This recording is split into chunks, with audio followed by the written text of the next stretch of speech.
Here's what not to do in a real estate transaction. So you got to realize that when we are doing these contracts up front, it's not a suggestion. This is a legal binding contract.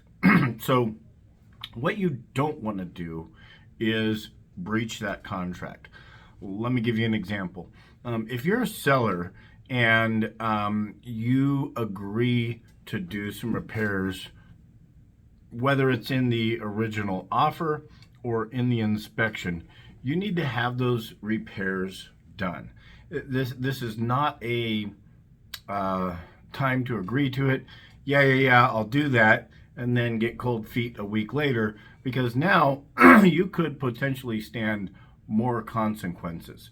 Recently, I had a scenario where a seller decided that they weren't going to do some of the items that they had agreed upon in the contract, or I guess it was in the inspection period, really.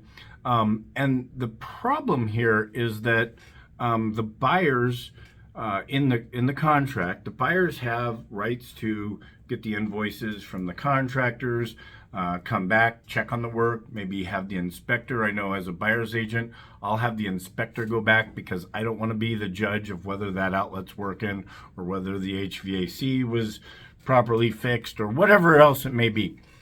So the buyers have an option to go back and make sure that you did the work that you said that you were going to do. If they go back and they have not done it, there is a possibility that they may choose to hold you to it. Now, what does that look like?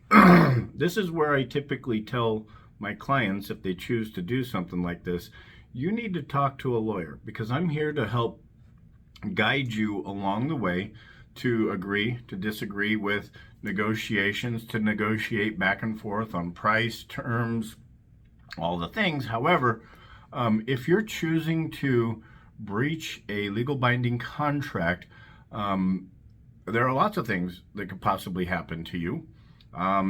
Buyer could say, you know what, that's fine, just give me my earnest money and I'm leaving. Or the buyer could say, you know, I want this house. We have a legal binding contract to buy this house. Got to realize they might be packed up. They turned in their 30-day notice. Maybe they sold their other house. And their intent is to get this house. And so a whole mess of things could come about from that and get really sticky. So what you do not want to do is make a snap decision during the inspection period, during the contract negotiation, that you will do something and then later on decide that you won't. Now, here's a caveat to that. Let's say you told the clients that you'd put a mailbox in, and there's no mailboxes available. We could do a holdback, and we could possibly install a mailbox after closing. A real common one in real estate, especially new construction, is like exterior paint. We may not be able to get the paint done. You can see the leaves just fell off the trees here. So depending on the weather, we may not be able to get some of the repairs done in time before closing. So we can always do holdbacks, or you can always ask. You can't get a yes to a question, or it's really hard to get a yes to a question if you don't ask. And so you can go back to the buyers and say, hey, you know what? I just really don't want to put a mailbox in. Can we just have that removed? And they may say yes. They're probably not. You know, there's a reason that they asked for it. It was important to them. But, you know, those kinds of things, weird things.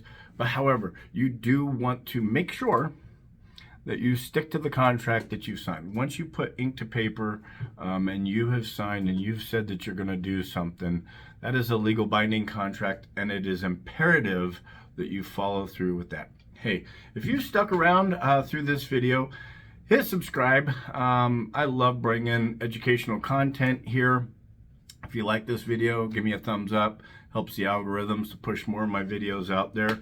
If you ever have any questions or you want to suggest some more content for this channel, please hit me up. BK knows the way.